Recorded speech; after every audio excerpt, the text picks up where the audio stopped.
La maison du Seigneur, car le psalmiste dit: je suis dans la joie lorsque me dit allons dans la maison du Seigneur.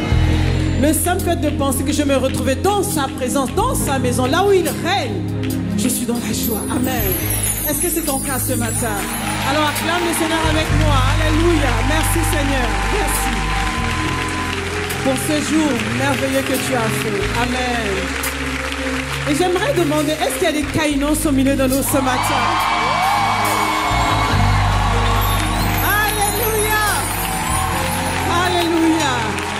Waouh, quelle conférence de feu! J'ai vu une armée de jeunes se lever et dire que Christ, dans mon quotidien, quelque chose va se passer en France. Le monde devrait désormais compter avec moi. Nous allons impacter cette ville, nous allons impacter cette nation, nous allons impacter ce pays. En tout cas, les jeunes sont décidés. Mais je vous dis les jeunes, je ne suis pas en rêve, je suis avec vous. Amen. Nous allons tous vraiment faire la différence dans cette génération. Amen. Quelle conférence merveilleuse avons-nous. Amen. Merci Seigneur. Dieu vraiment nous a bénis durant cette conférence. Moi j'ai fait la conférence des jeunes. Amen. Parce que je suis aussi jeune. On va le croire. Hein?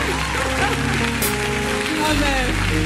Alors ce matin, vraiment, le Seigneur a pensé à nous, a pensé à toi qui n'étais pas là.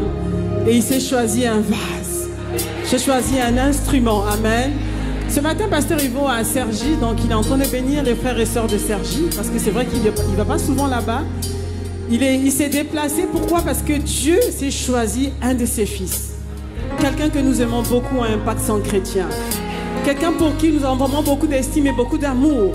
Parce que nous voyons l'œuvre de Dieu dans sa vie. C'est vraiment un modèle. Amen. Acclamons le Seigneur pour ça. Je ne vous dis pas encore qui c'est, mais vraiment aidez-moi. Acclamons le Seigneur pour son fils, son serviteur. Et cette semaine, il nous a dit que c'est pas, voilà. Alléluia. Son époux, son épouse. Amen. Pasteur Marcelo nous a parlé de l'épouse avec les jeunes, n'est-ce pas? Je peux dire que c'est vraiment l'épouse de Christ. Amen. Parce qu'il n'a pas honte de déclarer fortement qui est Jésus. Quel que soit ce que les hommes peuvent dire, quel que soit ce que tes frères et sœurs peuvent dire de toi, mais reste focalisé. C'est un homme focalisé, déterminé. Il sait où il va. Avec Jésus. Amen. Alors ce matin, j'aimerais encore lui dire, nous l'avons dit au premier culte, nous sommes vraiment honorés. Vraiment, nous reconnaissons la grâce de Dieu dans ta vie. Merci d'être venu nous rendre visite. Merci d'être venu nous bénir. Nous ne prenons jamais rien pour acquis. Il est venu pour la conférence des jeunes, mais il a voulu rester le dimanche pour partager avec nous la parole de Dieu. Aidez-moi à acclamer le Seigneur pour le pasteur Marcelo, ici, présent. Merci.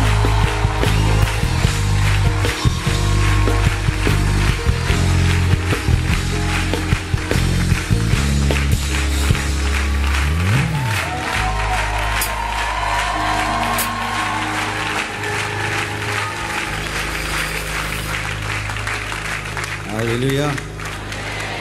C'est terrible. Dans toutes les églises, le deuxième culte est différent du premier.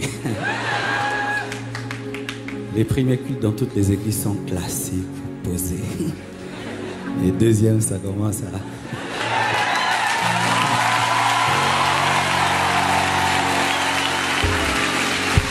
Alléluia. Je rends grâce à Dieu pour cette connexion avec ICC. J'ai toujours prié Dieu de me faire rencontrer des serviteurs de Dieu qui le servent dans la vérité, dans l'amour, dans la passion, qui aiment entendre la Bible dans sa totalité. Et en rencontrant le pasteur Ivan, le pasteur Yves, maman Maud, j'ai rendu grâce à Dieu d'être libre de dire tout ce que Dieu me dit. Et on me dit prêche encore.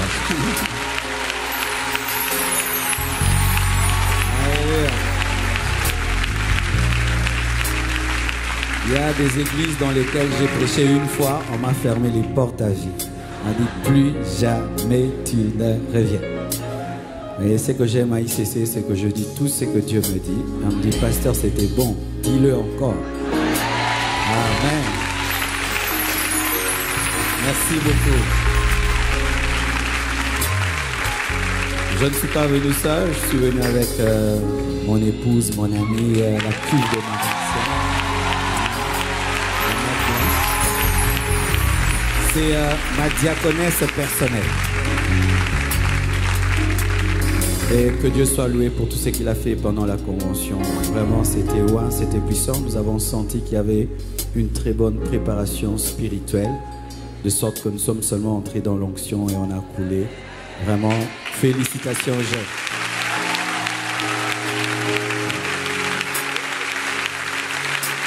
Gloire à Dieu.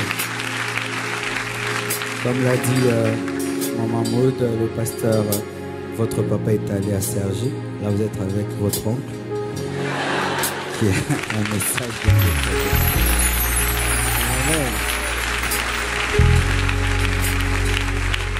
Nous allons nous recueillir dans sa présence.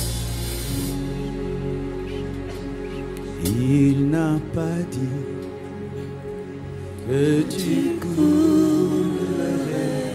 Il n'a pas dit que tu sombrerais. Il a dit allons, allons de l'autre bord.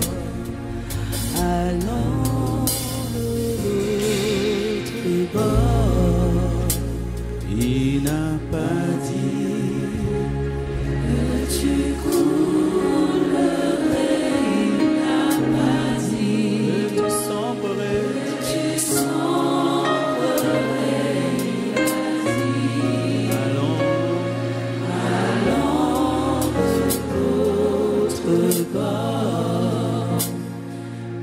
Allons sur l'autre bord. Il n'a pas dit. Il n'a pas dit que tu coulerais. Il n'a pas dit que tu sombrerais. Il a dit allons sur l'autre bord. Allons sur l'autre bord. Il n'a pas dit que tu coulerais.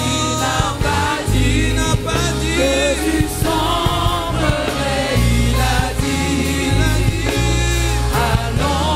de l'autre bord. Il n'a pas dit que tu coulerais. Il n'a pas dit que tu sombrerais. Il a dit allons de l'autre bord. Il n'a pas dit que tu coulerais. Il n'a pas dit que tu sombrerais. Il a dit allons de l'autre bord.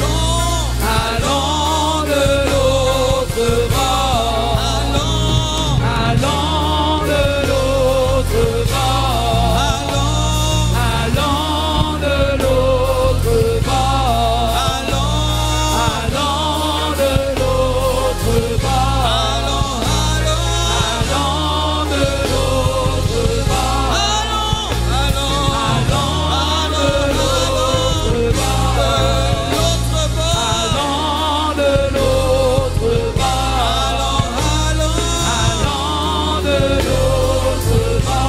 l'autre bord. Allons de l'autre bord.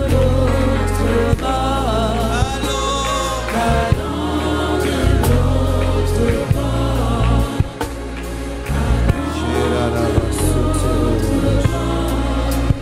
Il n'a pas dit Tu coulerais. Il n'a pas dit que tu sombrerais. Il a dit allons de l'autre bord. Allons de l'autre bord. Il n'a pas dit que tu coulerais. Il n'a pas dit que tu sombrerais.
Seigneur. Jusqu'au bout, je veux te servir. Jusqu'au bout, je veux t'aimer. Donne-moi un esprit de persévérance. T'aimer, t'aimer, t'aimer, t'aimer, t'aimer, t'aimer, t'aimer. Oh Seigneur, jusqu'au bout, quelle que soit la corruption du monde présent, quelles que soient les tempêtes et les vents, garde-moi fidèle à toi. T'aimer, t'aimer,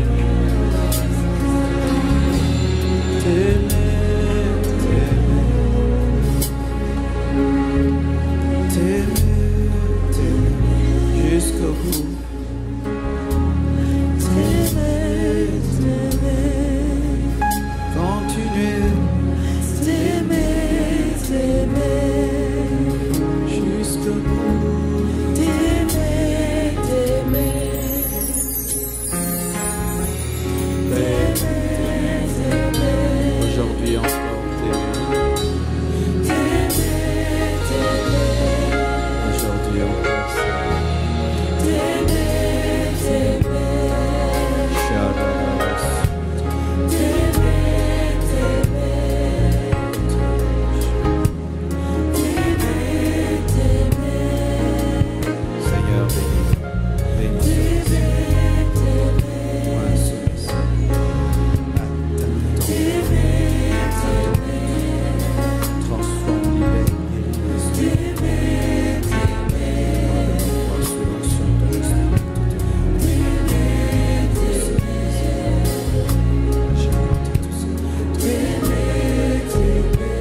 Père béni, donne-nous l'entendement de ta parole, donne-nous la compréhension des Écritures. Renouvelle notre intelligence, fais tomber le voile. Dans les ténèbres, lui éclaire l'ignorant, fortifie le sage, que le saint se sanctifie davantage et que cette parole nous réveille. Au nom de Jésus-Christ, j'ai ainsi prié et reçu maintenant même. Amen.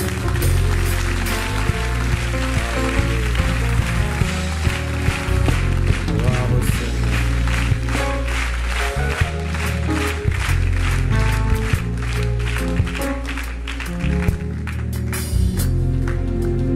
Ce midi, je vais m'entretenir avec vous. Ce sera la continuité de l'esprit de Kainos. Celui qui vit avec Dieu dans son quotidien finit par être enlevé. Amen. Parce que Christ dans ton quotidien t'amène à l'enlèvement. C'est pourquoi le thème de mon message, les préfigurations de l'enlèvement. Merci Coral, merci. Dis à ton voisin, les préfigurations de l'enlèvement. Ton voisin de droite, ton voisin de gauche, ton voisin de devant, ton voisin de derrière, seulement ton voisin qui te sourit. De préfiguration de l'enlèvement. Alléluia. Nous nous tenons debout pour lire les Écritures. Matthieu 24, verset 36 jusqu'au verset 42. Matthieu 24, 36 à 42. Pour ce qui est du jour et de l'heure, personne ne le sait, ni les anges des cieux, ni les fils, mais le Père seul. Ce qui arriva du temps de Noé arrivera de même à l'avènement du Fils de l'homme. Car dans les jours qui précédèrent le déluge, les hommes mangeaient et buvaient, se mariaient et mariaient leurs enfants, jusqu'au jour où Noé entra dans l'arche. Ils ne se doutèrent de rien jusqu'à ce que le déluge vint et les emporta tous. Il en sera de même à l'avènement du Fils de l'homme. Alors de deux hommes qui seront dans un champ, l'un sera pris et l'autre laissé. De deux femmes qui moudront à la meule, l'une sera prise et l'autre laissée. Veillez donc, puisque vous ne savez pas quel jour votre Seigneur viendra. Asseyez-vous, s'il vous plaît. Les préfigurations de l'enlèvement. Nous voyons Jésus-Christ dans Matthieu 27 qui nous parle clairement d'une préfiguration de sa venue. Il parle d'un événement qui est arrivé avant lui pour annoncer ce qui arrivera. C'est ça, une préfiguration. Une préfiguration, c'est une présentation à l'avance sous forme de modèle ou d'une image imparfaite de ce qui va arriver ou apparaître. C'est ça, une préfiguration. C'est une présentation à l'avance sous forme d'un modèle ou d'une image imparfaite. Imparfaite car la préfiguration n'est pas égale à la réalité. Amen. Et qu'est-ce que l'enlèvement? L'enlèvement, c'est la deuxième venue de Jésus-Christ. Il y a 3 venues de Jésus-Christ dans la Bible. La première venue de Jésus-Christ, c'est sa venue comme agneau. Il est venu comme un agneau afin de donner son sang, de mourir à notre place et pour former l'Église. Mais il y a une deuxième venue. C'est la venue de Jésus-Christ comme époux. C'est celle que nous attendons. Il viendra dans le secret pour prendre son Église. Mais il y a aussi une troisième venue, la venue de Jésus-Christ comme lion. Là, il viendra avec son Église après l'enlèvement, après les noces de l'agneau et le tribunal de Christ. Après la tribulation, il viendra enfin de régner sur la terre avec son Église pendant le millénium. Amen. Et là, nous sommes en train de parler de la deuxième venue de Jésus-Christ, une venue secrète pour prendre son Église. Les préfigurations de l'enlèvement. En ce temps de la fin, l'homme ne croit plus en l'enlèvement. Et bizarrement, même le chrétien. Nous avons même des prédicateurs qui ne croient pas en l'enlèvement. Nous avons même des chrétiens qui n'y croient pas. Des fois même, nous pouvons dire que nous croyons en l'enlèvement, mais dans notre manière de vivre, de nous comporter, même de penser, nous manifestons une incrédulité face à l'enlèvement. Lorsque vous lisez les épîtres, vous allez voir que ce qui motivait l'Église primitive, les apôtres, c'était le retour de Jésus-Christ. C'était un refrain dans leur message, c'était un refrain dans leur vie. Jésus revient, l'avènement du Fils de l'homme, l'avènement du Fils de l'homme. Mais qu'est-ce qui arrive aujourd'hui avec l'homme moderne et l'Église moderne? Nous voulons que Christ continue à agir dans nos vies, nous bénir, et qu'on note de sa parole son retour, alors que tout ceci n'est rien s'il ne revient pas. Amen. Tout ceci n'est rien s'il ne revient pas. Je vais vous donner des preuves de l'enlèvement, des preuves dans le passé et des preuves dans le ministère de Jésus-Christ qui confirment que l'enlèvement aura lieu. Dis à ton voisin, l'enlèvement aura lieu. Voici ma première preuve de l'enlèvement. Nous sommes dans Genèse 5, verset 24. Il s'agit de l'enlèvement d'Enoch. La Bible dit, Enoch marcha avec Dieu, puis il ne fut plus parce que Dieu le prit. Parce que Dieu le prit. Enoch était un homme comme toi et moi, et qui a vécu avant même la grâce, avant la Pentecôte, avant la mort et la résurrection de Jésus-Christ. Mais cet homme a eu une telle intimité avec Dieu que Dieu a fini par le prendre. Enoch n'a pas connu la mort. Enoch n'a pas connu la mort. C'est un homme qui n'a pas connu la mort parce que Dieu l'a enlevé. Qu'est-ce que l'enlèvement d'Enoch nous enseigne? L'enlèvement d'Enoch nous enseigne ceci, que l'enlèvement n'est que l'apanage des intimes de Dieu. Mes frères et sœurs, c'est bien de venir à l'église, c'est bien de venir, de chanter, de danser, mais vous devez vous rassurer que vous êtes des intimes de Dieu, des intimes de Jésus-Christ, car Jésus n'enlèvera que ses intimes. Sachez ceci, mes frères et sœurs, que Jésus-Christ n'enlèvera pas les églises locales. Les églises locales, ce sont des assemblées d'hommes et de femmes dans une adresse précise. Et ça peut porter le nom de ICC, de compassion, de feu de Voran, de flamme de feu, tout le reste. Mais Jésus-Christ ne viendra pas enlever les églises locales. Il viendra enlever ses intimes parmi les églises locales. Et c'est ce qu'on appelle la véritable église, qui est le corps du Christ, l'ensemble de tous les véritables intimes de Jésus-Christ dans le monde entier. Rassurez-vous quand vous êtes dans une église locale que vous êtes aussi dans le corps du Christ, car il est possible d'avoir une carte de membre d'une église locale sans avoir la véritable carte de membre de l'église corps du Christ, qui est la foi en Jésus-Christ et l'intimité avec le Saint-Esprit. Les intimes, seuls les intimes seront enlevés. Et vous savez pourquoi Dieu a enlevé Enoch? C'est parce que l'intimité qu'il avait avec Enoch sur la terre l'a obligé de l'amener au ciel, parce que Dieu était fatigué de tout le temps venir le visiter. Il voulait l'avoir pour toujours avec lui. Ce qui commence sur la terre finit au ciel. Et donc si rien ne commence sur la terre, rien ne continue au ciel. Je répète, ce qui commence sur la terre, c'est ce qui finit au ciel. Et si rien ne commence sur la terre, rien ne finira au ciel. Bien-aimé, si tu n'as pas une intimité avec Christ sur la terre, tu n'auras aucune intimité avec lui au ciel. C'est pourquoi vous devez prendre au sérieux votre vie présente, car elle détermine votre éternité. Tu n'auras pas dans l'éternité une spiritualité que tu n'as pas eue. Tu n'aimes pas Christ dans ton présent, tu ne pourras l'aimer dans ton futur. C'est pourquoi d'ailleurs les hommes vont en enfer. Les hommes vont en enfer parce qu'ils ont décidé d'être coupés de Dieu sur la terre. C'est pourquoi ils sont coupés de Dieu pour toute leur éternité. L'enlèvement d'Enoch est un enseignement que seuls les intimes connaîtront. La disparition. Alléluia. Une deuxième preuve, la délivrance, le salut de la famille de Noé, sauvée du déluge grâce à l'arche. Matthieu 24, versets 36 et 42 que nous venons de lire. La Bible nous dit qu'au temps de Noé, les hommes buvaient, mangeaient, les hommes mariaient, se mariaient, mariaient leurs enfants, jusqu'à ce que Noé entre dans l'arche. Et lorsque le déluge est venu, aucun d'eux n'a été épargné. Bien-aimés, qu'est-ce que cela nous enseigne? Cela nous enseigne ceci, que la prédication de l'enlèvement est une folie, mais c'est une folie qui arrivera. Lorsque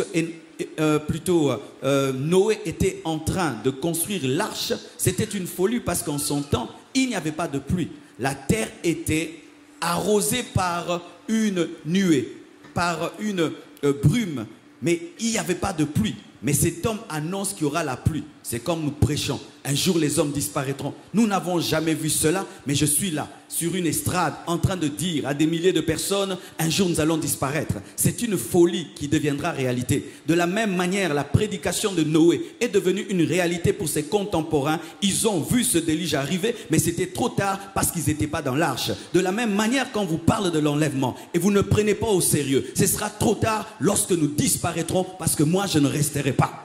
Alléluia. Élie est un prédicateur, Noé est un prédicateur de la folie, mais cette folie est devenue réalité. Lorsque nous sommes là en train de vous dire qu'un jour vous allez disparaître, préparez-vous, c'est de la folie, mais cette folie arrivera. Car Christ, dans sa naissance, c'est une folie. On a annoncé qu'une vierge allait enfanter, c'est une folie, mais c'est la folie qui nous a sauvés. C'est la folie qui est morte à la croix, c'est la folie qui est ressuscitée. Et lorsque l'Église refuse d'opérer dans la folie, l'Église a refusé l'évangile, car l'évangile est une folie. Donne-moi la main que je te parle. Rien que sa naissance est une folie. Une vierge qui enfante, alléluia. Sa résurrection est une folie, alléluia.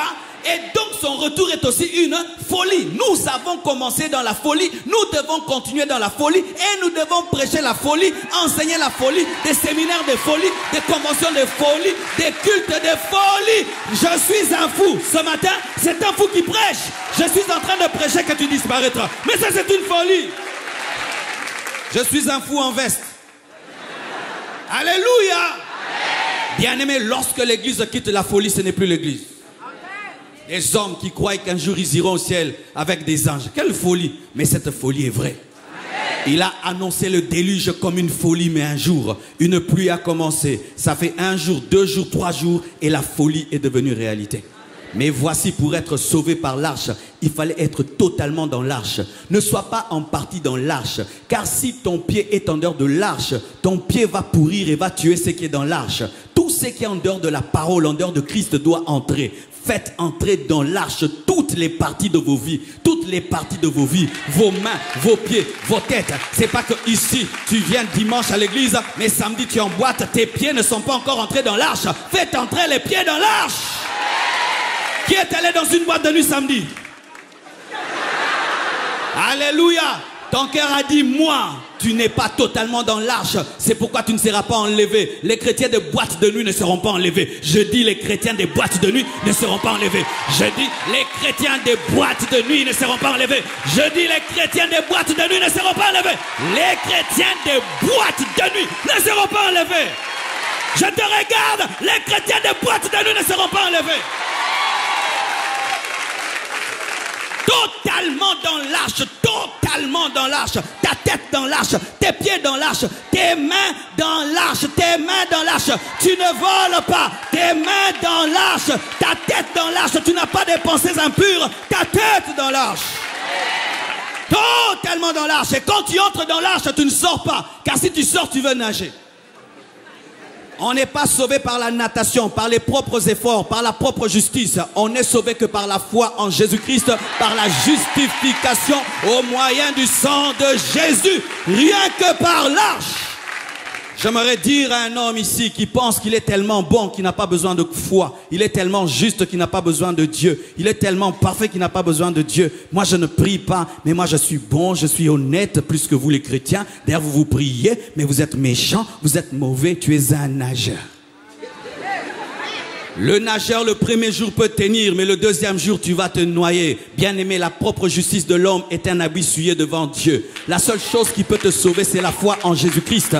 Tout homme n'est pécheur et nous sommes justifiés gratuitement par la foi. Et si tu refuses la justification au moyen de la foi, tu seras perdu, car tu ne peux être sauvé par tes propres œuvres. Tu ne peux être sauvé que par l'œuvre de la croix. C'est pourquoi même l'arche était faite en bois, annonçant que le salut ne viendra que par la croix. Donne-moi un amen que je te parle. Et si tu le fais, tu seras sauvé, toi et toute ta famille. Noé était entré avec sa famille. La Bible dit, crois au Seigneur Jésus et tu seras sauvé, toi et toute ta famille, ton père, ta mère, tes frères et sœurs. Pourquoi? La foi est contagieuse. La foi est contagieuse. La foi est contagieuse. La foi est contagieuse. Lorsque tu négliges d'entrer dans l'arche, tu es en train de négliger le salut de ta famille. Bien-aimé, j'ai donné ma vie à Jésus-Christ. On m'a pris pour un fou. J'ai communiqué la folie à mon père. J'ai communiqué la folie à ma mère, à mes frères, à mes sœurs. Mon frère est un pasteur. Ma petite sœur est pasteur. Alléluia. Ma mère enseigne. Ma petite sœur est au protocole. J'ai communiqué le virus Jésus-Christ à ma famille. Crois au Seigneur Jésus et tu seras sauvé, toi et toute ta famille. Totalement dans l'arche. N'entre pas et puis tu sors. Bien-aimé, ne retourne pas tes anciens péchés. Ne retourne pas sous l'emprise de la loi. Demeure dans la foi, demeure dans la grâce jusqu'à la fin de ta vie. Si tu vas faire 10 jours dans l'arche, tu fais 10. S'il faut 10 ans dans l'arche, 10. S'il faut 20 ans dans l'arche, 20. Jusqu'à ce que Jésus-Christ reviendra. Je n'abandonnerai jamais. Et si demain j'aurai 90 ans ou 90 ans pour les francophones, bien aimé, je serai un vieillard en train de parler en d'autres langues, libérant la puissance de Dieu. Je ne l'abandonnerai pas. S'il fait de moi un milliardaire, je serai un milliardaire sanctifié. Il fait de moi un millionnaire sanctifié. Il me donne un enfant, j'ai un bébé, mais je suis sanctifié. Il me donne un travail, mais je continue à me sanctifier. Qui me bénisse pas, qui m'élève pas, je resterai dans l'arche. Dis à ton voisin, ne sors pas de l'arche. Ne rentre pas en arrière. Seuls les chiens mangent, vomissent et vont remanger leurs vomissures. Mais toi, tu as été créé à l'image de Dieu, à sa ressemblance. Tu ne retourneras pas à ton ancienne vie. Car les chrétiens, qu'est-ce qu'ils font? Lorsqu'ils se convertissent, ils abandonnent le péché en gros, mais après des années, ils vont le reprendre en détail. Oui, ils abandonnent le péché en gros, fini tout, mais ils reprennent en détail. Sa sonnerie, c'est Céline Dion. Ah, il a repris en détail. Ah oui, il ne commet plus l'impudicité au vrai sens du terme, il est revenu au flirt en détail. Tu es devenu un détaillant alors que tu étais un grossiste, mais c'est toujours le péché. C'est toujours le péché. C'est toujours le péché. C'est toujours le péché. C'est toujours le péché. C'est toujours le péché. Que tu sois grossiste, que tu sois détaillant, c'est le péché. On ne fait plus, mais on fait. Vous faites.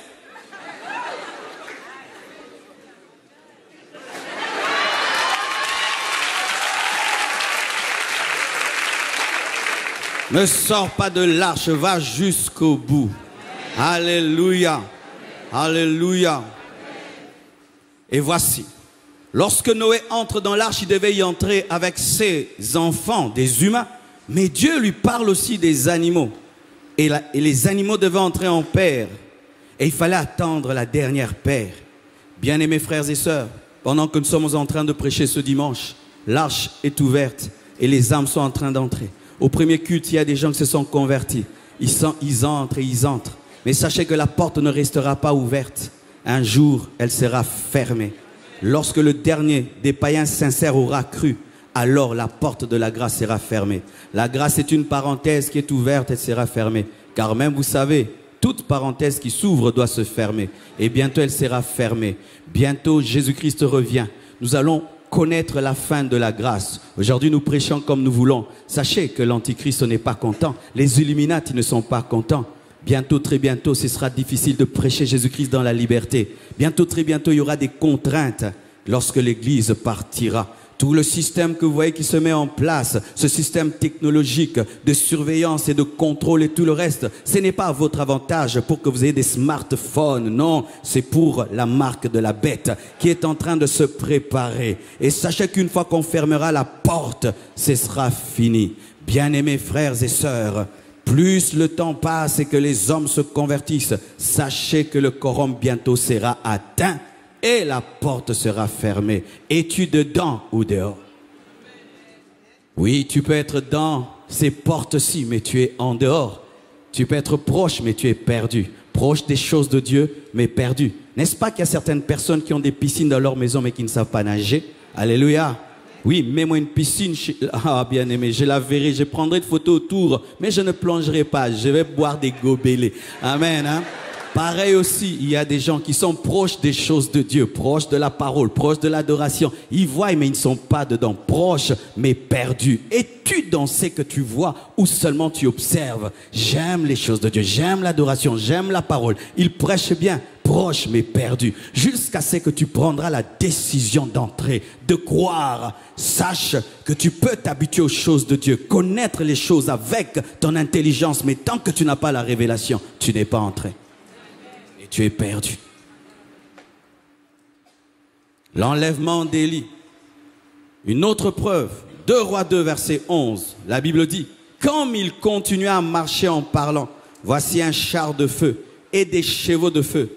Les séparèrent, c'était Élisée et Élie, l'un et l'autre. Et Élie monta au ciel dans un tourbillon. Avant son enlèvement, il y a eu un message qui était annoncé à Élisée qu'Élie sera enlevé. Comme là, nous sommes en train de dire à ce monde, l'Église sera enlevée, l'Église sera enlevée. Et les gens le prenaient à la légère. Mais la Bible nous dit, un char de feu est venu, les a séparés et il y est monté dans la puissance de Dieu. Bien-aimé, l'enlèvement se fera par la puissance de Dieu.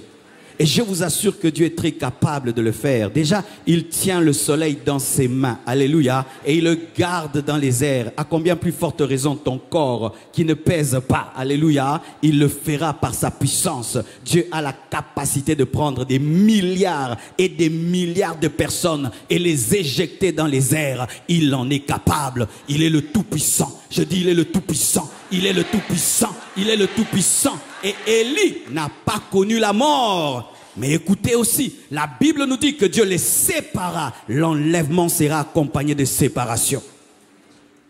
Vous qui aimez les hommes plus que Dieu, à cause des hommes vous péchez, à cause des hommes vous ne vous donnez pas à Dieu. Tu demandes aux hommes la permission pour te consacrer. Tu consultes d'abord les hommes pour faire des choses. L'homme est devenu dans ta vie Dieu. Sache que l'enlèvement séparera les hommes, même les hommes qui s'aiment beaucoup. La Bible nous dit que de deux qui dormiront dans un même lit, l'un sera pris et l'autre laissé. Qui dorment ensemble, ce sont les mariés. Bien-aimés, l'enlèvement va séparer les mariés. L'enlèvement d'Élie a séparé Élisée d'Élie. Toi qui aimes le mariage plus que tout, ça peut coïncider avec ta lune de miel. Quand tu veux faire bisous. Oui, bisous. Et tu vas rester avec ton coussin en train de pleurer. Jésus a pris ma femme. Avant qu'elle soit ta femme, elle était déjà sa femme. Oui, elle était déjà sa femme. Le jour que tu veux signer ton contrat d'1 million de dollars, tu veux signer, ton patron est enlevé et tu gardes le papier tout seul.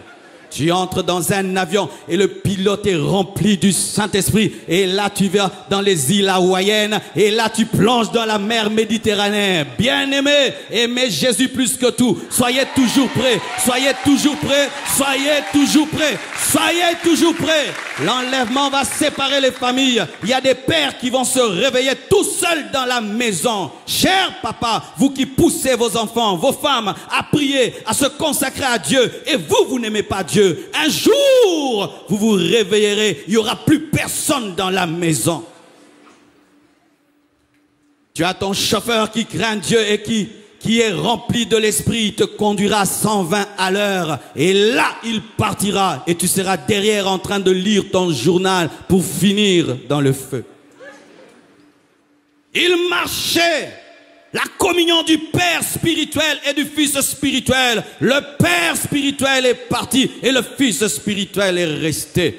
Bien-aimé, un jour les gens viendront dans les églises, un prédicateur sera en train de prêcher, tout d'un coup il disparaît, il vous laisse le micro. Est-ce que vous direz Amen, que Dieu nous bénisse et le culte a pris fin, vous vous bénirez vous-même. Sachez que chaque fois que nous vous prêchons, attendez-vous un jour à une disparition. Séparation. Le péché que tu as commencé à commettre, l'Esprit me le dit, tu le commets parce que tu veux plaire à quelqu'un. Tu le commets parce que tu veux plaire à une femme. C'est pourquoi tu te livres au péché.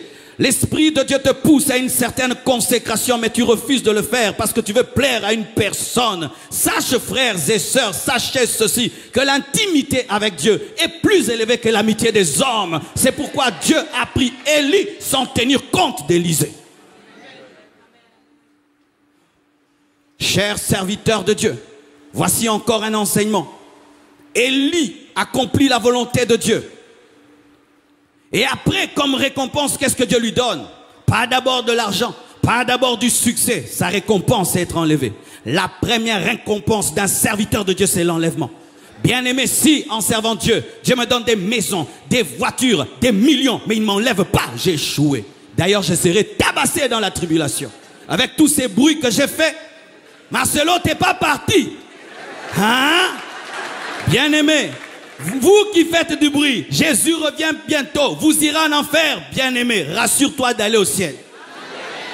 La récompense d'un serviteur de Dieu, c'est de voir face à face Jésus-Christ de Nazareth. Si tu as tout, mais tu n'as pas cela, tu as échoué. Si Dieu te donne tout sur la terre, mais il ne te permet pas de le rencontrer, c'est un échec. Avoir tout sur cette terre sans rencontrer le Messie, c'est un échec. La récompense d'Élie, c'était d'être pris. Et aujourd'hui, il est une prophétie qui aura des enlevés. Qu'est-ce qui nous sert de gagner le monde entier, mais de perdre notre âme? Qu'est-ce qui nous sert d'aller dans le monde entier et de gagner des âmes dans le monde entier? Mais au dernier jour, Jésus te dit, serviteur d'iniquité, je ne t'ai jamais connu. C'est pourquoi, chers serviteurs, nous qui servons Dieu, rassurons-nous que nous serons enlevés. Sinon, tu vas déménager dans la tribulation. Tu iras te cacher très très loin et tu deviendras l'enseignant de la tribulation qui expliquera très très bien l'Apocalypse. Oui, car tous les serviteurs de Dieu qui rateront l'enlèvement vont commencer à expliquer aux gens ce qui leur est arrivé. En soi, ce n'est pas une sélection naturelle, nous sommes restés, car il est écrit.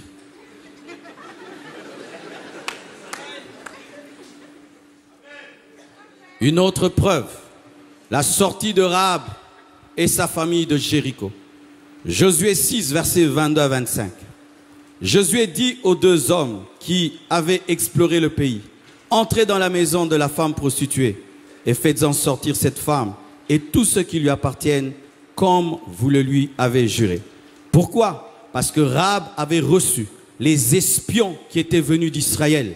Avant la conquête de Jéricho, Josué avait établi une stratégie. Envoyé 2 espions, le précédaient dans Jéricho. Et lorsque ces 2 espions sont arrivés, ils ont rencontré une femme de mauvaise vie, Rahab, qui habitait la muraille. Rahab les reçoit et leur dit, nous avons entendu parler de votre Dieu et nous sommes dans l'effroi. Elle a manifesté la foi dans le Dieu d'Israël. Et elle demande son salut, sa délivrance. Et les espions le lui promettent, mais lui disent, tu dois mettre une corde cramoisie qui a une couleur de sang sur ta fenêtre. Et quand l'ange viendra, et quand nous allons détruire, tu seras épargné. Et cela est arrivé lorsque la puissance de Dieu est tombée sur la muraille de Jéricho. La maison de Rahab, elle et sa famille, a été épargnée. Qu'est-ce que cela nous enseigne? Cela nous enseigne le travail de la parole et du Saint-Esprit, les deux espions qui viennent dans ce monde afin de chercher des Rahab, des prostituées. Car nous sommes des prostituées. Avant de croire en Jésus-Christ, chacun de nous avait une mauvaise vie. Et dans cet état de péché, la parole et le Saint-Esprit nous ont trouvés. Et nous avons cru. Et nous avons mis le sang de Jésus-Christ dans nos vies. Alléluia, le fil cramoisi. Et lorsque l'enlèvement aura lieu, l'enlèvement tiendra compte de ceux qui ont mis le sang, de ceux qui ont cru au sang. Alléluia. Bien-aimés frères et sœurs, quoi que tu fasses, si tu n'es pas couvert par le sang, tu seras détruit. De la même manière que cela s'est passé en Égypte, les maisons qui n'avaient pas des linteaux couverts de sang ont été détruites et ont été plutôt touchées par l'ange de la mort qui a pris les premiers-nés. Frères et sœurs, si tu veux être épargné, tu dois être dans la maison, mais pas n'importe quelle maison, une maison qui a le fil cramoisi. Cette maison-là, c'est la foi en Jésus. Cette maison-là, c'est la communion avec Jésus. En dehors de cela, tout sera détruit. Frères et sœurs, celui qui sort de la maison, qui a le fil cramoisi, périra. Tous sont péris, sauf Rahab. Et cela révèle quoi? Dites la grâce. Rahab, la prostituée, a été greffée à la généalogie de Jésus-Christ, car lorsqu'on parle de la généalogie de Jésus-Christ, on ne parle pas que des saints, on parle de Ruth, la Moabite, on parle aussi de Rahab, la prostituée, pour dire que des païens, des pécheurs se convertiront et seront pardonnés. Frère, Dieu t'a pardonné ton passé. Il t'a pardonné ton passé si tu as reçu Jésus-Christ et si tu t'es repenti, il t'a pardonné et tu es un saint. En Jésus-Christ, nous ne devenons pas saints après la mort lorsque nous sommes canonisés. Nous sommes saints pendant que nous sommes vivants et nous n'avons pas besoin de mourir pour devenir saints.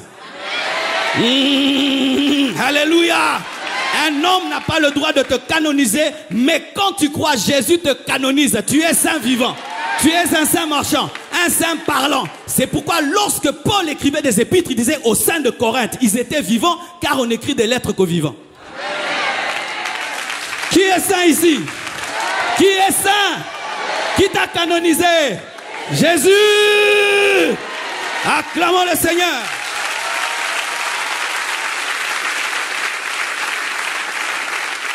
Alléluia. Et il y a une précision qui est donnée. La Bible nous dit, Josué avait juré à Rahab de la sauver. Jésus a juré de venir te prendre. Et il accomplit toujours sa parole. Il accomplit toujours sa parole. Il n'est pas comme ces fiancés qui sont venus à Paris, qui ont oublié la quinoise qui est restée au Congo, qui est en train de pleurer et de pleurer. Tu avais promis le mariage à quelqu'un, mais Jésus, après 2000 ans, 3000 ans, accomplira sa parole parce qu'il a juré. Parce qu'il a juré. Parce qu'il a juré. Bientôt, très bientôt, tu seras épousé. Bientôt, très bientôt, tu vas connaître les noces de l'agneau. Même si ça tarde, attends. Même si ça tarde, attends. Il est fidèle à sa parole pour l'accomplir.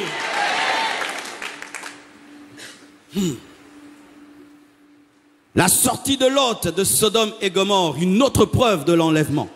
Luc 17, versets 28 à 30. La Bible dit ceci. Ce qui arriva au temps de Lot arrivera pareillement. Les hommes mangeaient, buvaient, achetaient, vendaient, plantaient, bâtissaient. Mais le jour où Lot sortit de Sodome, une pluie de feu et de soufre tomba du ciel et les fit tous périr. Il en sera de même le jour où le Fils de l'homme paraîtra. Qu'est-ce que cela nous enseigne, bien-aimés? De un, boire, manger. Cette vie de frivolité des hommes de notre temps est parmi les signes de temps de la fin. Mes frères et sœurs, il n'y a jamais eu une période comme celle-ci où les hommes aiment s'amuser. Et il y a même des gens qui viennent à l'église pour s'amuser. Amen. Hein? Quand on s'amuse à l'église, ils disent que l'église est devenue cool. Faites très attention. Quand tu es trop cool, tu vas couler en enfer. On aime tout le temps s'amuser, tout le temps s'amuser. Quand c'est vraiment sérieux dans l'église, les choses sont sérieuses, il y a des gens qui dorment. On aime que tout, qu'on s'amuse, tout le temps des fêtes de ceci, fêtes de cela, fêtes de ceci, fêtes de cela, fêtes et fêtes et fêtes et fêtes et fêtes. Mais pendant que les hommes mangent, boivent, se marient, achètent, bâtissent, la Bible nous dit que Dieu était en train de travailler avec Lot pour le sortir de là. Pendant que le monde est dans la distraction, dans des fêtes, musique mondaine, derrière des stars, des vedettes et tout le reste, Dieu est en train de travailler dans son église pour la purifier, la préparer. Et la Bible nous dit que lorsque Lot et sa famille sont sortis de Sodome et Gomorrhe, automatiquement le feu est tombé. Pour dire quoi? C'est Lot qui empêcha Sodome et Gomorrhe d'être détruite. La présence de l'église empêche la putréfaction. Le jour où l'église sera enlevée, bien aimé, les puissances des ténèbres seront déchaînées. Si les démons n'opèrent pas comme ils veulent, c'est parce que l'église est là. C'est parce que l'épouse est là. C'est parce que le tabernacle du Saint-Esprit est là. Et notre présence empêche aux puissances des ténèbres de se déployer. Une fois que l'église sera enlevée, l'Antichrist va se manifester avec la marque de la bête 666. Et personne ne pourra vendre ni acheter sans avoir sa marque. La présence de Lot à Sodome et Gomorrhe empêche le feu et la présence de l'église sur cette terre empêche la tribulation. Il y a une période appelée tribulation qui arrive, mes frères. Une période où les démons vont être déployés dans ce monde. Où il y aura une adoration claire à Satan. Ou si tu refuses d'adorer le diable, d'avoir la marque de la bête, tu seras tué. Cette période arrive. Mais si elle tarde d'arriver, c'est parce que l'église est là. Lorsque Lot est sorti, le feu est tombé. Et Dieu retire toujours ses enfants, ses élus, avant de frapper le monde. Et il va retirer son église avant de juger la terre. Car la tribulation, c'est le jugement de Dieu sur la terre. Bien-aimés frères et sœurs, la Bible nous dit que lorsqu'ils sont sortis, la femme de Lot également est sortie, mais la Bible nous dit qu'elle a regardé en arrière. Dieu avait dit, vous sortirez et vous ne regarderez pas. Lorsqu'elle a regardé, elle est devenue une statue de sel. La femme de Lot est la représentation des chrétiens mondains. C'est-à-dire, ils suivent Jésus, mais ils ont de l'amour pour le monde. Ils sont cupides, ils aiment l'argent. Il faut avoir besoin de l'argent, mais il ne faut pas aimer l'argent. Amen. Hein? Qui sont derrière les choses de ce monde plus que derrière Dieu. Et la Bible nous dit, lorsqu'elle est sortie, comme son cœur n'était pas vers le salut, mais son cœur était vers la perdition, car elle aimait Sodome, elle est devenue une statue de sel alors qu'elle était sortie.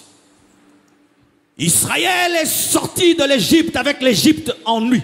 C'est pourquoi il a fait 40 ans dans le désert, parce que Dieu voulait les purifier de l'Égypte. Car Dieu ne voulait pas une délivrance géographique, mais une délivrance spirituelle. Pareil aussi, mes frères, venir à l'église, ça peut être géographique, mais est-ce que c'est spirituel? Venir à l'église, c'est géographique, ce sont tes pieds qui sont venus, mais est-ce que spirituellement tu as Christ? Les chrétiens charnels ne seront pas enlevés. Les chrétiens ni chauds ni froids ne seront pas enlevés. Les chrétiens tièdes ne seront pas enlevés. La femme de Lot est le type des chrétiens tièdes qui sortent mais qui ne sont pas sortis. Dont la vie n'est pas conforme à la parole.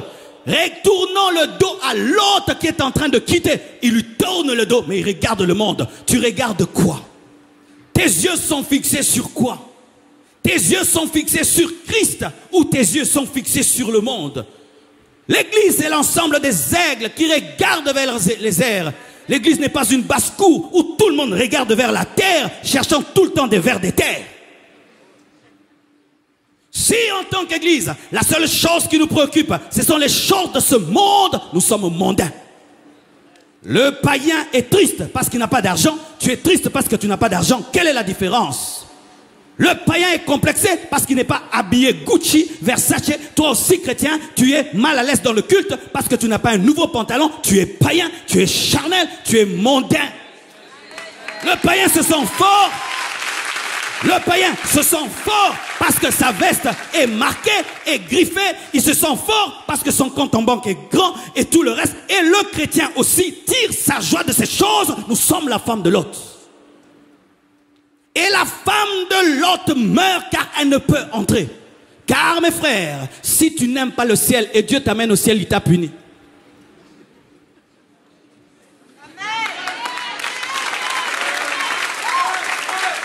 Donne-moi un amen que je parle. Vous savez, lorsque j'ai donné ma vie à Jésus-Christ, j'ai toujours posé cette question quand j'étais un nouveau converti. Pourquoi Dieu a laissé dans le jardin d'Éden l'arbre de la connaissance du bien et du mal? Mais il fallait qu'il enlève ça. Comment il a laissé? Et pourquoi il a mis le serpent? Vraiment Dieu, hein, Dieu? Parce que Dieu, tu es omniscient. Tu sais que l'homme va manger, il faut enlever Satan. Tu sais comment Dieu m'a répondu? Il m'a dit, je ne voulais pas un prisonnier dans le jardin. Je voulais un homme libre. C'est pourquoi j'ai laissé une porte de sortie. Exit. L'arbre de la connaissance du bien et du mal, c'était l'exit. Si tu ne veux pas, tu sors. Pourquoi? Il ne voulait pas un esclave, un prisonnier, il voulait un ami.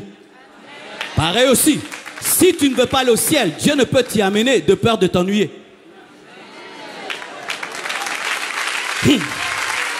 Donne-moi la main que je te parle. Si déjà sur cette terre, rien qu'une vie chrétienne de 10 ans t'ennuie, maintenant aller au ciel éternellement. Adorer. Adorer. Un culte d'1 heure t'ennuie. N'est-ce pas que tu es déjà ennuyé, non? Tu es déjà ennuyé. Oh, mais quand est-ce qu'il va finir sa prédication? Mais ben, je dois rentrer, j'ai des choses à faire. Maintenant, Dieu prend une telle personne, l'amène au ciel. Alléluia, adoration. Seigneur, il n'y a pas autre chose. Il n'y a pas le billard. Tu vas demander des billards célestes, des ping-pong célestes.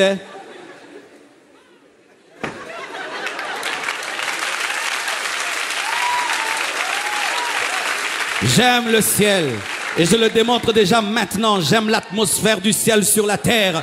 J'aime écouter la parole. J'aime adorer Dieu. J'aime. J'aime mes moments de prière et d'adoration. J'aime. Et des fois, je ne veux pas que ça s'arrête. Bien-aimé, c'est que tu es déjà sur la terre, c'est ce que tu continueras. Amen. Alléluia. Voici encore le mariage d'Isaac et de Rebecca. Genèse 24, verset 58. Ils appelèrent donc Rebecca et lui dirent, veux-tu aller avec cet homme? Elle répondit, j'irai. Et là, j'aimerais faire une parenthèse. Ne faites jamais des mariages forcés. Amen. Ne faites jamais un mariage forcé. Ne fais jamais un mariage de culpabilité. Ne fais jamais un mariage de compassion parce que tu n'es pas la Croix-Rouge. Ne fais jamais un mariage où tu es obligé et tu n'aimes pas. Si tu te maries sans aimer, c'est comme une voiture sans moteur qui va aller à la course, tu seras dernier. Si tu es fiancé sans aimer, laisse tomber. S'il va pleurer, qu'il pleure. Et si même il a fait beaucoup pour toi, tu n'épouses pas l'argent qu'il t'a donné, tu dois épouser la personne. Faites très attention. Ne vous mariez jamais parce que la famille a mis une pression. Les oncles, les tantes, l'église, même le prophète n'a pas le droit de te dire de te marier sans aimer. Si le prophète te révèle qu'un homme est l'homme de ta vie ou la femme de ta vie, qu'il prophétise aussi l'amour. Car s'il n'y a pas l'amour dans la prophétie, ne te marie jamais. Ne vous mariez jamais. Même si un ange à personne vient pour te dire marie-toi, s'il ne te donne pas l'amour, dis-lui au nom de Jésus, va-t'en, ce n'est pas Dieu.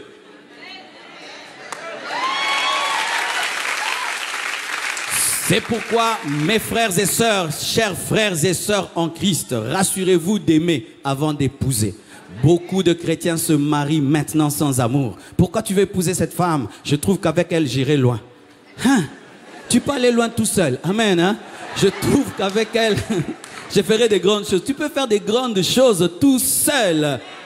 Je l'aime. Les chrétiens ne disent plus je l'aime. Oh non, son caractère me plaît. Je trouve qu'il est discipliné. Bien aimé. Même un maître de karaté est discipliné. Je l'aime. Je l'aime. Amen. Hein? Dites je l'aime. Dites je l'aime. Sans amour, il n'y a pas de mariage. Et lorsqu'on vient auprès de Rebecca, on lui dit, veux-tu aller avec cet homme? Elle dit, j'irai.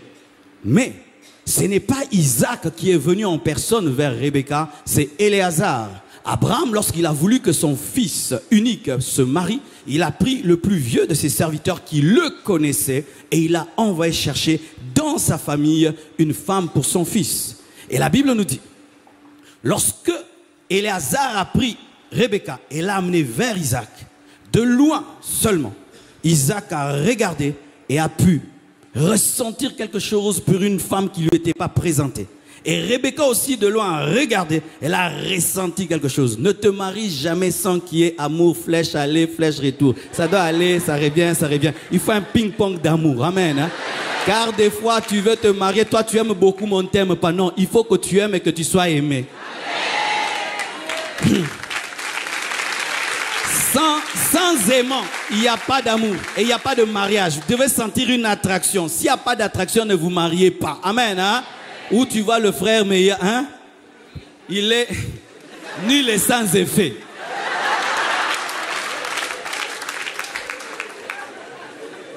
Il est nul et sans effet comme ton frère, ta soeur, ta petite soeur.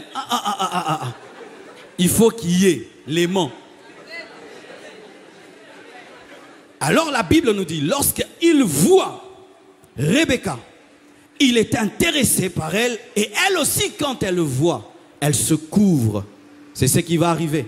Jésus-Christ pour notre salut est venu en personne et il est mort à la croix. Mais pour notre enlèvement, il va rester dans les airs et comme un aimant, il va nous attirer. Et seuls ceux qui ont sa nature seront enlevés. De la même manière qu'un aimant ne peut attirer le plastique et le bois, de la même manière, Christ ne va pas attirer les païens et les charnels.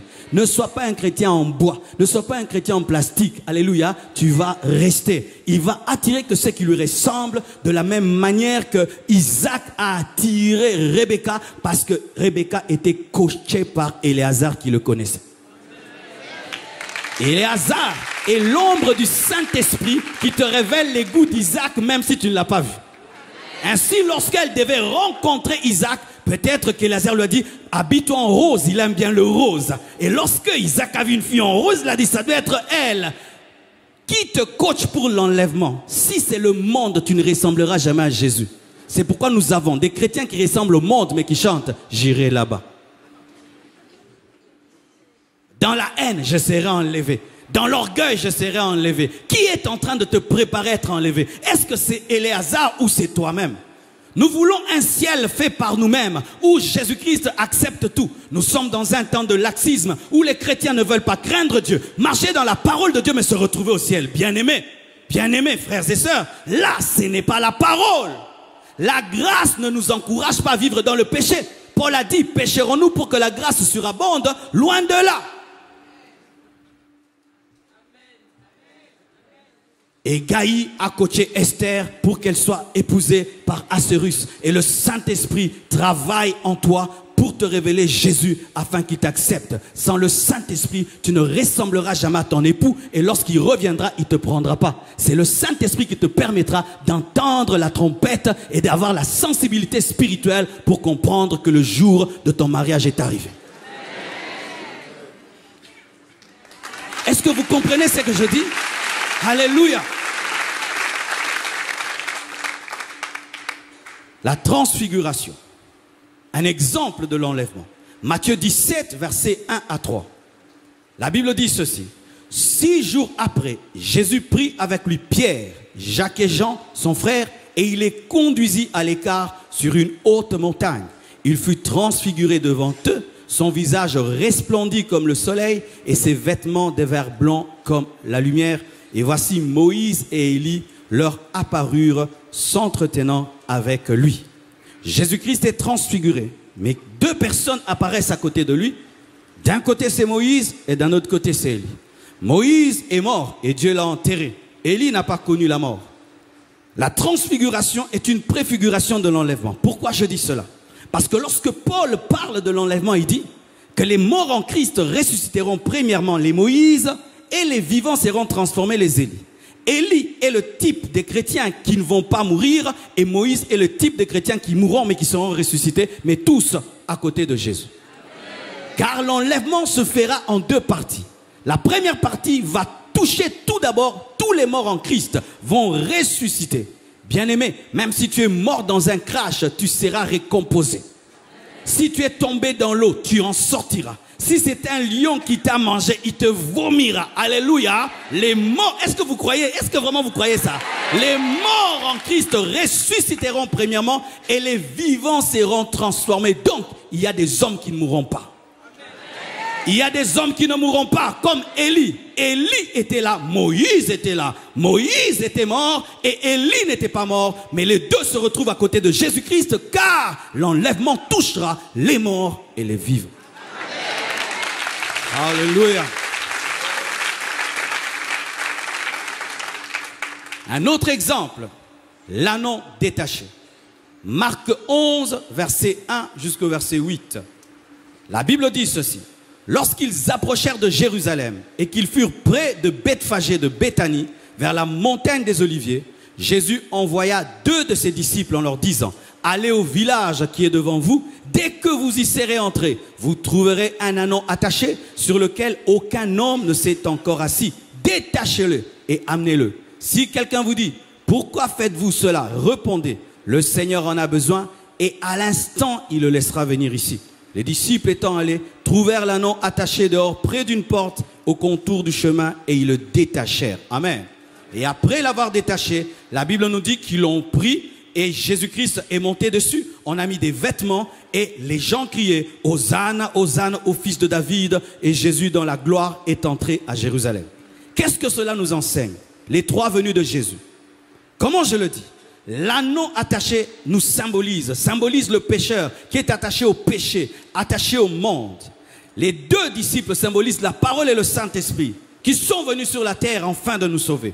Et lorsqu'ils ont détaché dans le secret, dans la simplicité, l'ânon, la Bible nous dit qu'ils ont pris l'ânon. Ce n'est pas Jésus qui est allé vers l'ânon, c'est l'ânon qui est allé vers Jésus, l'enlèvement. Amen. Hein? Car c'est nous qui quittons la terre, nous allons au ciel.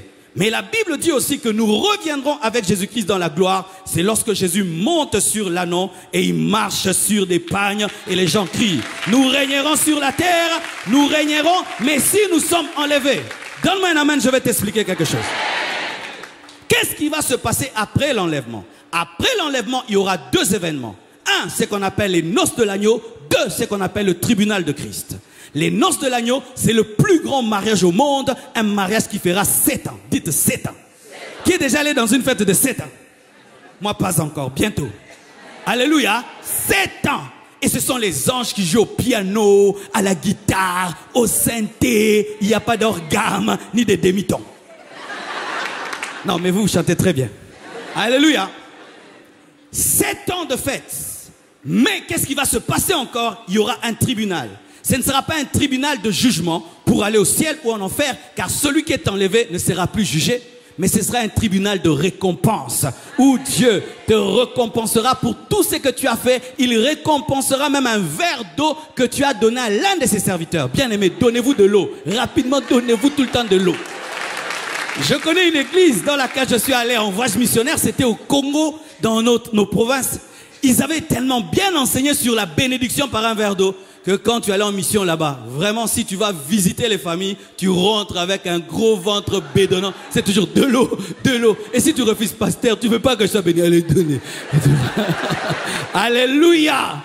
Dieu va te rendre tout ce que tu fais dans le secret. Ces âmes que tu as sauvées au travers de toi, Dieu te récompensera. Tout ce que tu as donné pour la construction du temple, Dieu te récompensera. Quand tu aides un pauvre, Dieu te récompensera. Quand tu fais l'aumône, Dieu te récompensera. Lorsque tu te tiens devant lui dans le secret en train d'intercéder, Dieu te récompensera. Donne-moi un amen. Tous les chrétiens seront sauvés, mais tous les chrétiens n'auront pas le même niveau. Vous le savez? Au ciel, nous n'aurons pas le même niveau. Car au ciel, déjà, il y a les anges et les archanges. Tous sont au ciel, mais il y a les anges et les archanges. Michael, Gabriel sont des anges élevés par rapport aux autres anges. Même au ciel, il y aura des chrétiens grands et d'autres sauvés. Oh, c'est écrit dans la Bible, c'est écrit les plus petits dans le royaume des cieux. C'est écrit dans la parole. Ah, il y a des gens qui sont blessés. Il y a quelqu'un qui est blessé. Je vais t'expliquer. Voyez là, nous prêchons par exemple, allez gagner les âmes, donnez-vous à Jésus, gagnez les âmes. Le frère entend, il gagne sa famille, il gagne les frères, il parle, les âmes sont sauvées. Le frère entend, il dit: ah, moi j'ai honte, mais moi j'irai au ciel. Oui, tu iras au ciel, mais quelle récompense tu auras? Tu auras seulement au ciel. Sans maison ni rien, mais tu es au ciel. Mais lui, il aura une récompense. C'est pourquoi la Bible dit que ceux qui ont enseigné vont briller comme les étoiles. Alléluia. Mais oui, mes frères, à l'église, nous sommes tous sauvés si nous avons la foi, mais nous n'avons pas le même niveau de récompense. C'est pourquoi même parlant des apôtres, ils sont appelés quoi? Les colonnes, les fondements de la nouvelle Jérusalem céleste. Pourquoi? Ils ont payé un grand prix. Regardez-moi, moi je prêche, vous dites amen. Eux ils prêchent, on les tue. Je n'aurai pas une même récompense qu'eux. Eux ils prêchaient, ils fouillent. Mais moi je prêche, je reste. Et c'est climatisé. Mais eux, bien-aimés frères et sœurs, Lorsque tu viens à l'église et tu donnes ta vie à Jésus-Christ et tu t'arrêtes là, tu ne sers pas Dieu, tu n'auras pas de couronne. Tu auras un salut sans couronne. J'aimerais vous dire la vérité, un salut sans couronne. Les chrétiens qui ne servent pas Dieu sont sauvés, mais pas de couronne. Au tribunal de Christ, tu n'auras rien. C'est pourquoi tous les jours, rassurez-vous que vous avez servi Dieu. Tous les jours, rassurez-vous que vous l'avez servi. Maximisez le temps que Dieu vous a donné sur la terre afin de maximiser votre couronne au ciel. Amen.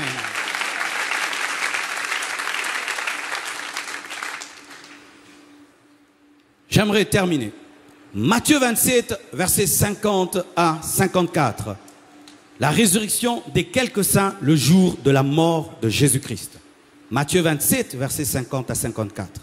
La Bible dit ceci. Jésus poussa de nouveau un grand cri et il rendit l'esprit. Et voici, le voile du temple se déchira en deux. Depuis le haut jusqu'en bas, la terre trembla. Les rochers se fendirent, les sépulcres s'ouvrirent et plusieurs corps des saints qui étaient morts ressuscitèrent. Alléluia. Bien-aimés, étant sortis des sépulcres après la résurrection de Jésus, ils entrèrent dans la ville sainte et apparurent à un grand nombre de personnes. Après la résurrection la mort de Jésus-Christ, il y a eu des résurrections de sorte qu'en Israël, il y avait confusion entre les ressuscités et les vivants. Et toi, ah non, moi je suis ressuscité. Si la mort de Jésus-Christ ressuscite, alors sa résurrection est son retour.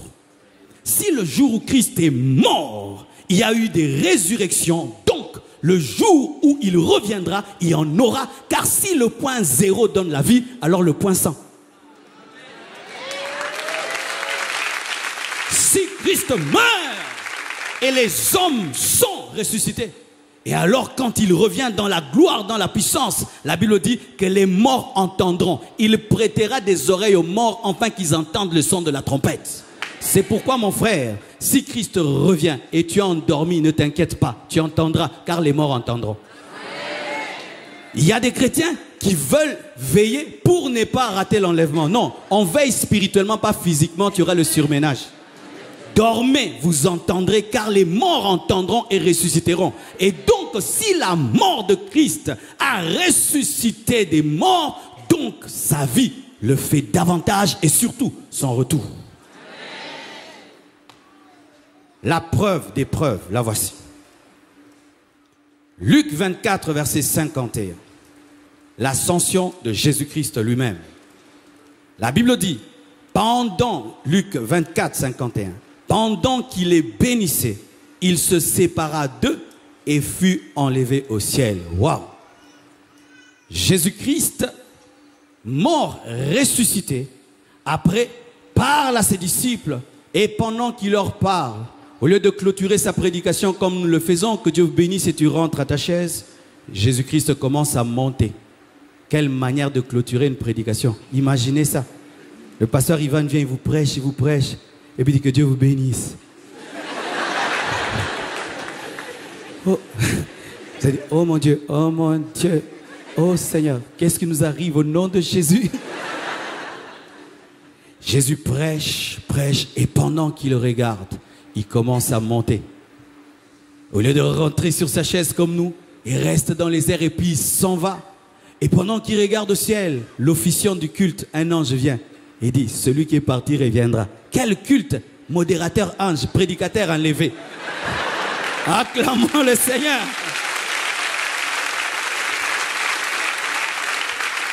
Et pourquoi je dis que l'ascension de Christ est la preuve de l'enlèvement? Parce qu'il est appelé la tête de l'église et nous sommes le corps. Et là où se trouve la tête sera le corps, car tel il est, tel nous sommes. Et Jésus-Christ n'est pas un décapité, c'est un crucifié. Jésus n'est pas un décapité, c'est un crucifié. Pourquoi je dis n'est pas décapité? Car lorsqu'on décapite, on coupe la tête du corps et la tête peut aller dans une direction et le corps dans une autre direction. Mais Jésus n'a pas été décapité, il a été crucifié. Et c'est que la tête a vécu, le corps le vivra. Bien-aimés, si la tête est à la droite de Dieu le Père, nous finirons par rejoindre notre tête. Alléluia. Là où il est, nous serons. Alléluia. N'est-ce pas mon frère, toi qui as fiancé une sœur en Afrique, tous les jours tu lui dis quoi? Tu viendras à Paris, le visa viendra. Pourquoi? Là où tu es, elle doit être. Et Jésus-Christ est au ciel, il fait tout pour faire des démarches. Cette parole est une démarche spirituelle, afin de te sanctifier, de te purifier, pour que toi aussi tu sois là où il sera. Quand je pense maintenant que mon sauveur, mon époux est à la droite de Dieu le Père, je sais que j'irai. Pourquoi? La tête doit toujours précéder le corps, mais le corps finit toujours par y entrer. Qui, quand il était enfant, jouait à mettre la tête dans... Il y avait souvent des barreaux, et nous on faisait toujours des gardes, des antivols, et on aimait toujours faire entrer la tête par là, n'est-ce pas? Et on se battait quoi? Que seulement la tête entre. Une fois que la tête est entrée, tu dis, ah, fini. Mais non, mais c'est la tête. Si la tête est passée, donc le reste. Et puis les épaules, et puis je suis passé. Si la tête est passée, bien-aimé, tu passeras. Si Jésus-Christ a été enlevé, l'Église sera enlevée. Si tu nies l'enlèvement du corps, tu as nié l'enlèvement de la tête, parce que Jésus n'a pas été décapité, mais il a été crucifié et il est mort avec tous ses membres. C'est pourquoi on n'a pas permis qu'on puisse lui briser les os, et il est mort avant les autres pour qu'on ne touche pas ses os, de peur que le corps du Christ soit brisé. Et Kamana la baba baba. Dis à ton voisin, je serai enlevé. Tel il est, tel je suis. Tel il est, tel je suis. Où il est, je serai. Il est en train de tester la température céleste, si ça t'ira. Et après qu'il est fini, il viendra te prendre. C'est pourquoi il dit, je m'en vais vous préparer une place. Je m'en vais vous préparer une place. Oh, est-ce que je peux dire quelque chose? À l'instant où je vous parle, il y a un homme au ciel. Quand Jésus était au ciel, avant de venir, c'était Dieu au ciel. Mais Jésus s'est fait homme et il est resté homme.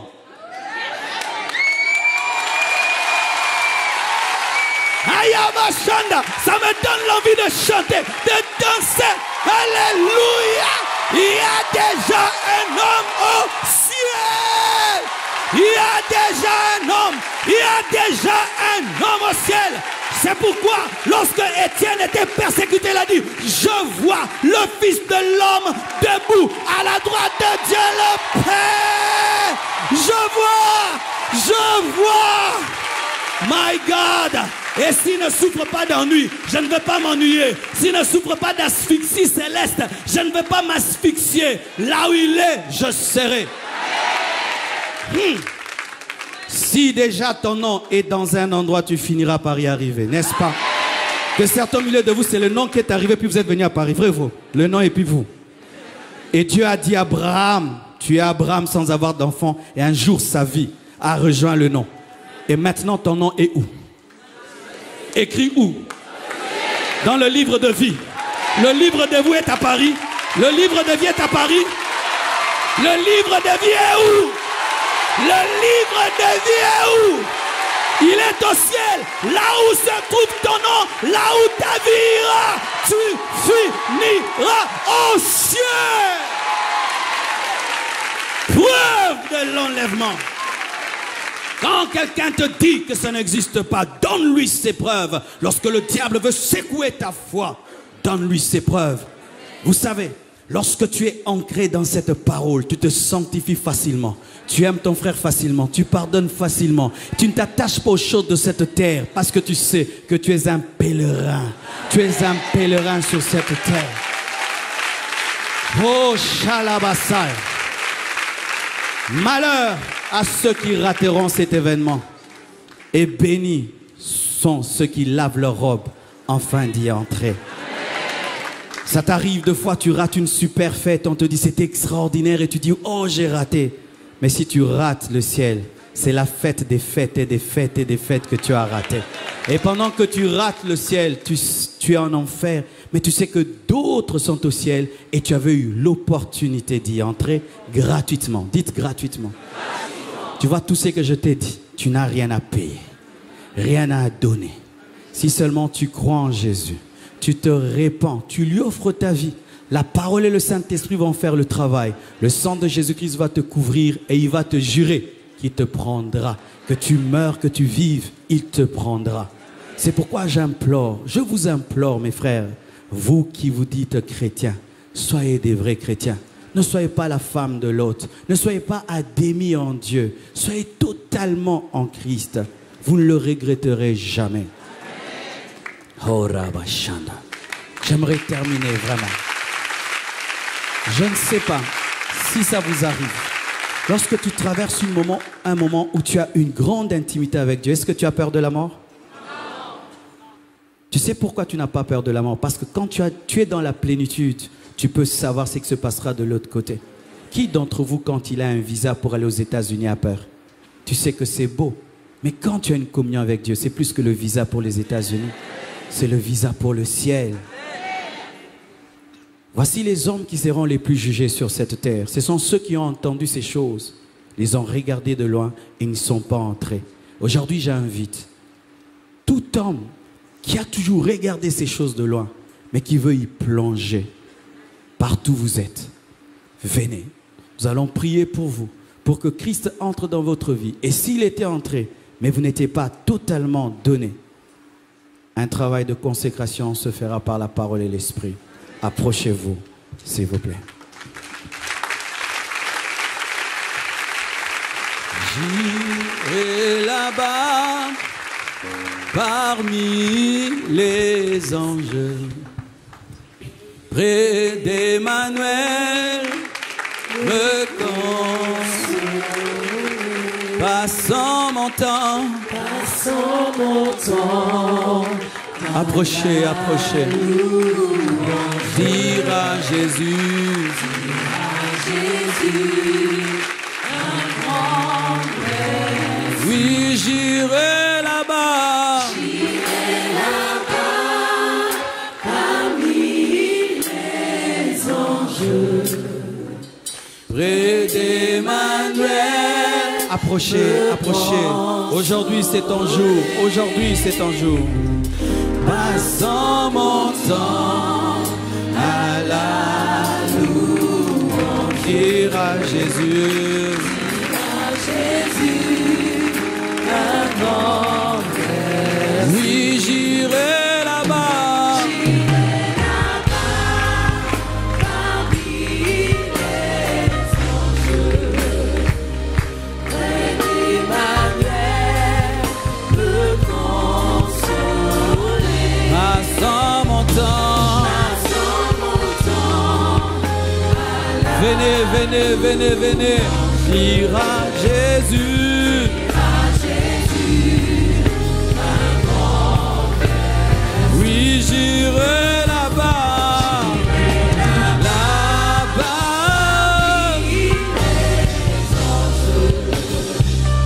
près d'Emmanuel, me consoler. Passant mon temps,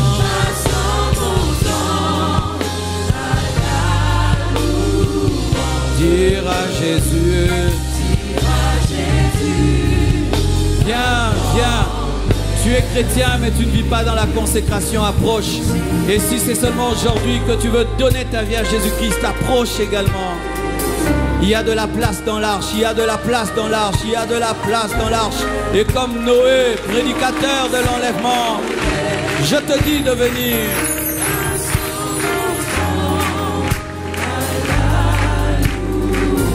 Dire à Jésus, un grand merci. Je demande aussi à nos frères et sœurs qui nous suivent sur Internet, c'est bien de suivre cette prédication en ligne, mais sache que ce n'est pas un film, c'est un message pour ton cœur aussi. Où que tu sois dans ta maison, que tu sois dans ton bureau, que tu sois dans ta voiture, partout où tu es. Aujourd'hui, c'est le jour de ton salut. Et si tu l'avais abandonné, aujourd'hui tu peux rentrer à la maison comme le fils prodigue. Il te voit, il te connaît là où tu es. Que ce soit sur Internet, ici, ensemble, nous allons prier. Seigneur Jésus,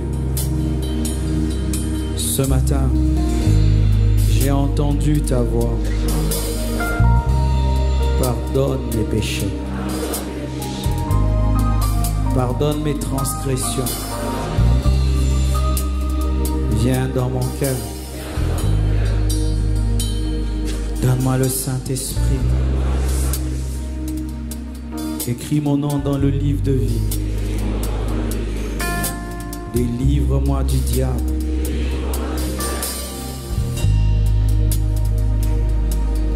Je confesse de ma bouche le Seigneur Jésus. Et je crois dans mon cœur que Dieu l'a ressuscité d'entre les morts. Je décide de vivre dans la sainteté.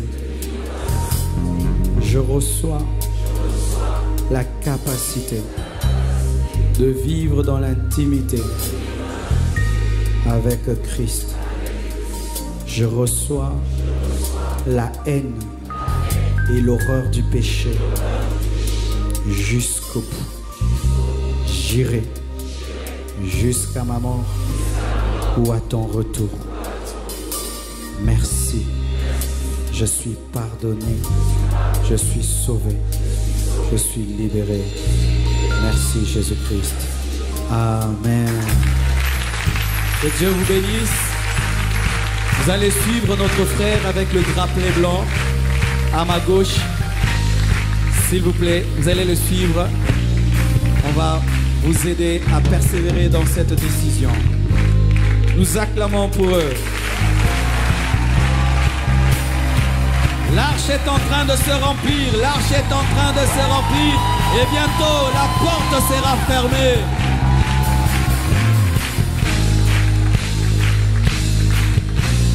Gloire à Dieu, on me dit qu'il y a 82 personnes sur Internet qui ont répondu à l'appel.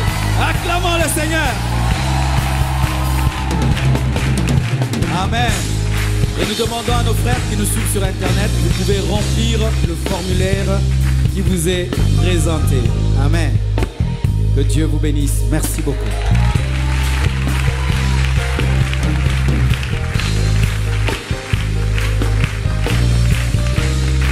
Amen. Je crois que nous pouvons faire plus de bruit que ça.